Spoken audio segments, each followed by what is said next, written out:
I told him the truth. Most people don't tell the truth. They're afraid of the truth, right? But I like the truth. What if the most powerful woman in Hollywood was also the most afraid? Not of failure, but of silence. For 27 years, Barbra Streisand avoided singing live, haunted by one forgotten lyric. Yet in that silence, she built an empire. Brick by brick, note by note, heartbreak by heartbreak. The man who spent a lifetime keeping a daily journal with Barbra Streisand is now penning his most painful chapters. And the truth behind those pages has everyone leaning in. Right now, James Brolin, who famously proposed 3 times before she finally accepted, just told producers he can't commit. But what exactly is holding him back? That question pulses beneath every line of their joint financial move. Merging bank accounts, now tangled with rising medical bills. After celebrating their 25th anniversary last year, the couple is staring down what insiders call their hardest season yet. And here's a twist that catches even veterans off guard. Hollywood insiders say Brolin recently turned down a $2 million offer just to stay home. What he's about to face might rewrite everything we thought we knew. James Brolin wasn't born James at all, but as Craig Kenneth Berterlin on July 18, 1940, in the middle of a Los Angeles heatwave that scorched the city at 103 degrees Fahrenheit. His dad, Henry, a meticulous contractor, raced to the hospital with just 12 minutes to spare. Henry ran the household like clockwork, enforcing chores and behavior check-ins from the age of 4. His mom, Helen, had once been a film extra, though she never mentioned it. She feared it would distract young Craig from school. Quiet, frail, and battling severe asthma, Craig spent 45 days in hospital at age 7. He wasn't just resilient, his mind was razor sharp. By 9, he'd dismantled and rebuilt his dad's watch, stunning his teachers with mechanical finesse. But no one suspected how passionately he'd fall under the spell of James Dean. At 15, Craig's world shifted forever when he watched East of Eden. For 6 months every Saturday, he pedaled 17 miles to Griffith Park to mimic Dean's every gesture. The voice, the walk, even the slouching gaze. In his bedroom, he hid 73 Dean clippings behind a poster, saved $200 from his paper route, and bought an 8mm camera. He staged 24 silent Dean reenactments starring neighborhood friends. Then Dean's death hit like a tidal wave. Craig didn't speak for 11 days. His drama teacher, stunned by his grief, submitted one of his films to UCLA without his consent. To his shock, director Nicholas Ray, yes, the very man behind Rebel Without a Cause, handed him an honorable mention. The moment lit an unshakable flame. Craig was meant for the screen. But the path wasn't linear. His shyness triggered relentless anxiety. He'd often vomit before auditions. In 1960, the studio pressured him to change his name. His Germanic surname, they claimed, sounded too stern. Despite 7 tense meetings, he lost that battle. They renamed him James in a nod to Dean. And just like that, Craig Berterlin became James Brolin. His father wouldn't speak to him for over a year. His mother mailed his new headshots to relatives, bracing for backlash. For 214 restless nights, he relied on sleeping pills. And then, the studio criticized him for acting too much like Dean, the very image they wanted him to emulate. It was a crushing paradox. 1966 introduced Brolin to small-screen life on The Batman Show. He popped up as a bank teller whose clumsy drop of the money bags caught the director's eye. Months later, he returned as the Eraser, cracking 3 ribs during his own stunt. And yet again, he resurfaced, this time cast by Adam West. As a third character, no one on set connected the dots. All this while he was homeless, sleeping in a 1958 Chevy, and showering at Fox Studios. His breakthrough came in 1967, only after everything fell apart.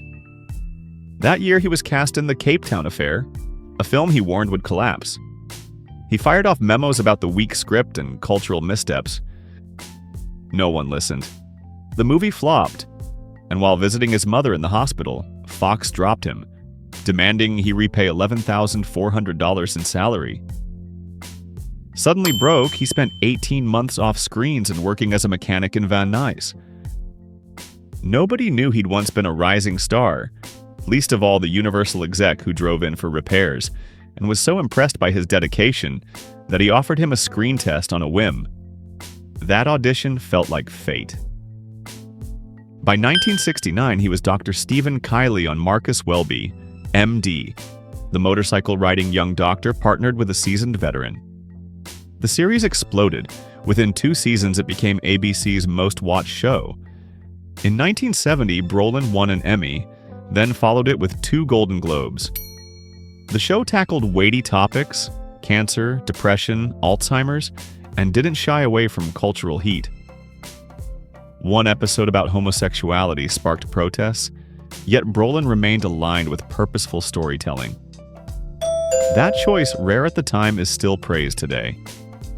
In 1972, he shattered typecasting with Skyjacked, playing a troubled Vietnam veteran hijacker opposite Charlton Heston. The role was dark, even extreme, but critics applauded his raw, unnerving portrayal.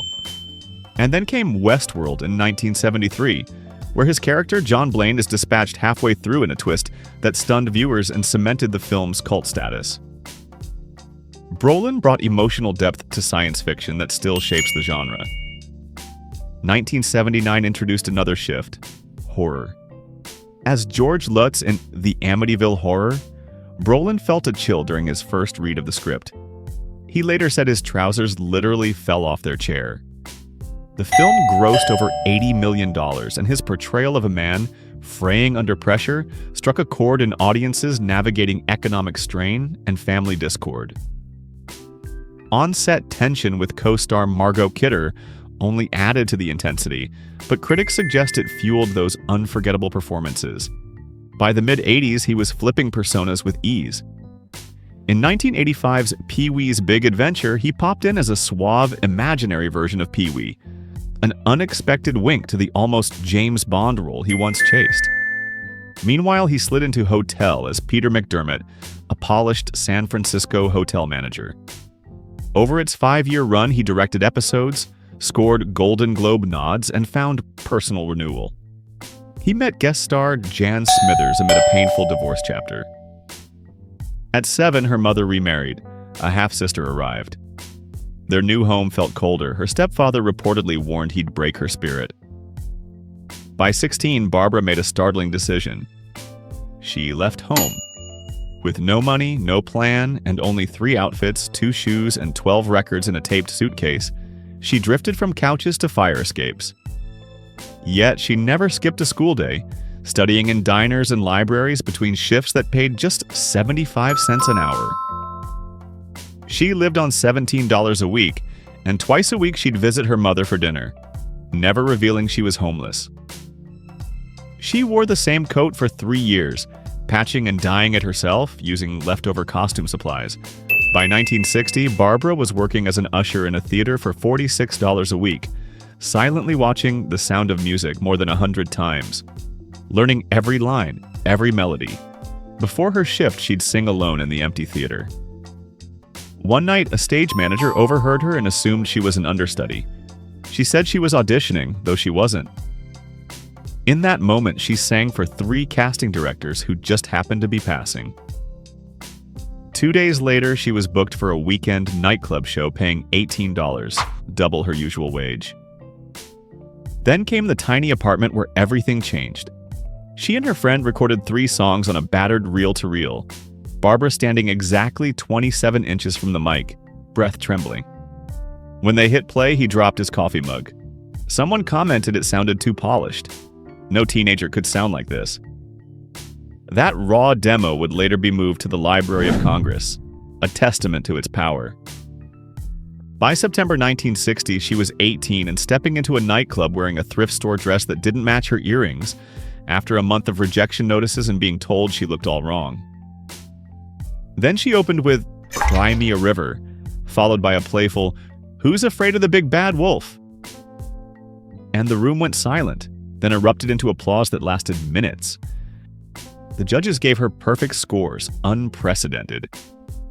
One critic even quipped that her nose might be as iconic as her voice. This night launched her into 23 paying gigs in under 2 months. Talent, it seemed, didn't need conventional beauty to break through. That was her first quiet rebellion. In the early 60s, she dropped her final A in Barbra, an act of self-definition. She kept her Brooklyn accent, refused cosmetic change, and sang quirky songs nobody else would. Once, in front of 7 people on a freezing night, she performed as if the house was sold out, and it worked. Moments like that weren't just shows, they were declarations. I am who I am, and that's enough. The Broadway breakthrough came in 1962. She landed the role of Miss Marlstein in a show that nearly cut her big scene for being too strange. But she insisted it stay. Despite a 103-degree fever she delivered, and on opening night, the crowd demanded an encore. Reviews said she was the funniest stage presence since Fanny Brice, and her salary was renegotiated 5 times. Then came Funny Girl in 1964 and 1965, and everything rattled to a new volume. She fought to play Fanny Brice despite protests. People said she was too ethnic, too Jewish, too Brooklyn, even not pretty enough.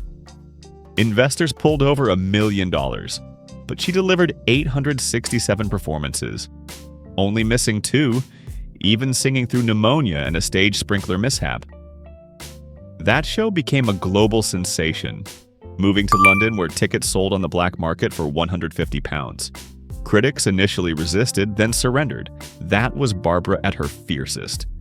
In 1965, CBS handed her a $5 million deal for 10 TV specials and gave her unprecedented creative control.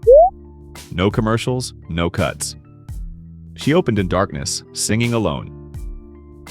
Network execs panicked, but so did viewers. 71% of TVs that night tuned in. She walked away with 5 Emmys, and even the director confessed he had just followed her lead. By 1968, she'd stepped into movie history. Landing the lead in Funny Girl on film, she tied with Katharine Hepburn for the Oscar for Best Actress. A first and only tie. The movie snagged 8 Oscar nominations and remains household treasure, even archived by the Library of Congress. But she wasn't done. In 1972, she took on comedy with What's Up, Doc? Alongside Ryan O'Neal. She hated the script initially, calling it a flop in private, but behind the scenes, her character was rewritten, shifting the tone. The film became the 3rd highest grossing movie that year, and she earned $500,000 more than her co-star. Critics finally applauded her comedic genius. The following year, she collaborated with Robert Redford in The Way We Were. The film's modest $5 million budget turned into $50 million at the box office, earning her another Oscar nomination and a prestigious award in Italy. The title song she sang became a phenomenon, selling 2 million copies and eventually landing in the Grammy Hall of Fame. Her influence rippled through hearts and charts alike. 1976 brought A Star Is Born, an iconic film she both produced and starred in. Co-writing the song Evergreen won her an Oscar, the first woman ever awarded for composing song for a film. She collected a Golden Globe too. It wasn't just commercial triumph, it was a seismic moment of artistic ownership. Her directorial debut arrived in 1983 with Yentl, after 14 years fighting for permission. With a $12 million budget and a team of skeptics, she took control, directing and starring against industry odds. It banked $68 million and won her Golden Globe for Best Director in a musical or comedy, the only time that category existed. When it disappeared the next year, she politely asked why she couldn't just be nominated alongside the men. Her question was later cited by Congress as proof of bias in Hollywood. She didn't just make movies, she shifted paradigms. She didn't flinch. Instead, she doubled down. In 1995, she made history again, this time in front of 26 million viewers.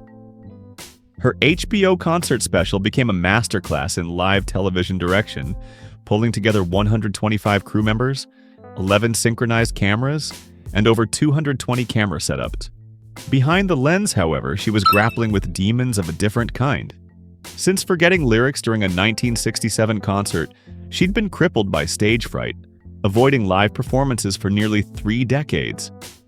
But this special wasn't just a comeback, it was a declaration. It earned her the Directors Guild Award for television, again as the first woman ever to win it. When she took the stage to accept, she held up a mirror to the industry.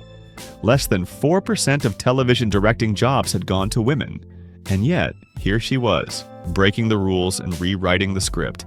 Away from the glare of spotlights, her personal life had long mirrored a screenplay, equal parts love story and cautionary tale. Her marriage to actor Elliot Gould in 1963 had begun with the glow of promise. When their son Jason was born 3 years later, she canceled a $1 million tour to prioritize motherhood. Jason was often on set with her, nestled into a world of sound stages and scripts. But while she was building an empire, Gould was unraveling. Gambling debts, substance struggles, and financial instability slowly fractured their home. The split came in 1969. Divorce followed in 1971.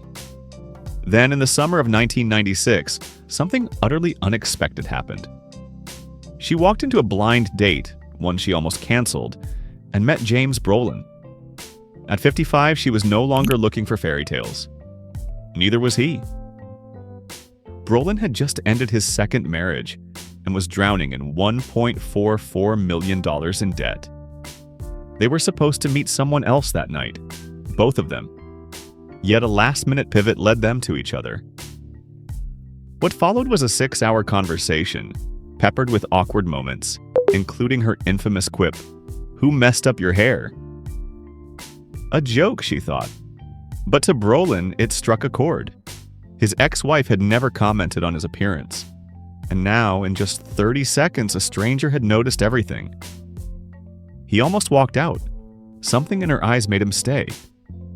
From there, fate played its part with peculiar precision. Just 17 minutes into their meeting, she knew he was different. Unlike the 28 other blind dates she'd endured over the past 3 years, he proposed 3 times. The first, 87 days after they met, involved a hot air balloon and a 3.9-carat diamond. She declined. The second, on New Year's Eve in front of close friends, also ended in a gentle refusal. It wasn't until March 1998, during a picnic on her Malibu estate, that she finally said yes. What Brolin didn't know then was that she'd been engaged to someone else when they met. She broke it off after their 5th date, a secret buried for years. They married on July 1st, 1998, and precisely 2 years after their first meeting. The ceremony was cinematic in scale and emotion.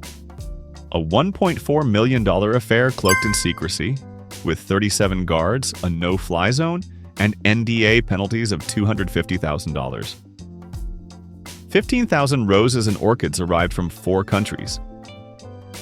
A children's choir from her foundation performed a song she had written, "I've Finally Found You." At exactly 11:43 p.m., Brolin delivered a 273-word speech. She framed it. For him, sleeping had always felt like wasted time. But with her beside him, even rest became meaningful. Their honeymoon phase never faded, it simply evolved. They called it bifurcation, their decision to maintain separate bank accounts even after marriage. She was worth $400 million. He had $60 million.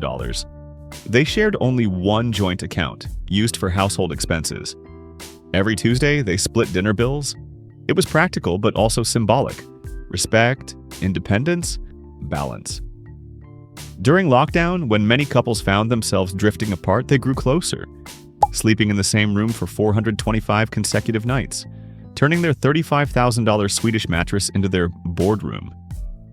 It had built-in compartments for documents, a pressure adjustment system for each of them, and custom pillows that converted into laptop stands. She composed lyrics for her 2018 album on that bed. He journaled about every day they spent together, 642 nights before the wedding, and thousands more since. When tensions flared, they didn't argue. They walked, literally, around their 3.2-acre estate in opposite directions, counting deep breaths every 30 steps. After 17 minutes, they returned and journaled their thoughts. They did this 217 times, one of them stretching across 7 walks over 3 days after a disagreement about her memoir. Even on vacations, they'd ask for private walking paths at hotels. Conflict wasn't avoided, it was transformed. Meanwhile, she funneled her energy into advocacy.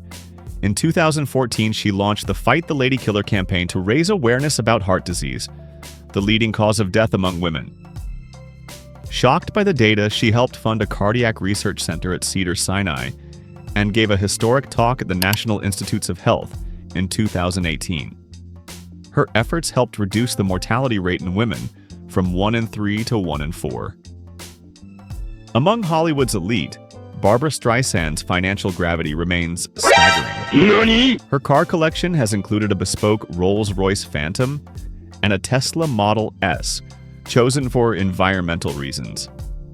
She's owned luxury estates in Malibu, Beverly Hills, and New York, some worth upwards of $100 million, complete with private theaters and climate-controlled wine rooms. Her jewelry box features vintage Cartier and Tiffany watches, while her private Gulfstream jet allows her to traverse continents in solitude. She holds multiple insurance policies covering her vocal cords, health, and irreplaceable art collection. Business-wise, she owns stakes in production companies and philanthropic ventures and has collaborated with Apple, Netflix, and Givenchy. Her financial philosophy? Diversify, remain hands-on, and invest in your own voice. Literally and metaphorically, comparing the girl from Brooklyn who once sang in nightclubs to the woman who now reshapes public health policy and dominates global real estate portfolios is like comparing candlelight to sunlight. Similar in purpose, but worlds apart in reach. Her journey hasn't just been about fame, it's been about endurance, redefinition, and defiance. And maybe that's the real legacy, that even in a world obsessed with youth, noise, and speed, she proved that the most powerful kind of fame is the one you don't chase. It's the kind that finds you when you're finally ready to stand still. If this chapter moved you, if you saw a piece of yourself in their struggles or triumphs, hit like, leave a thought in the comments, and subscribe for more.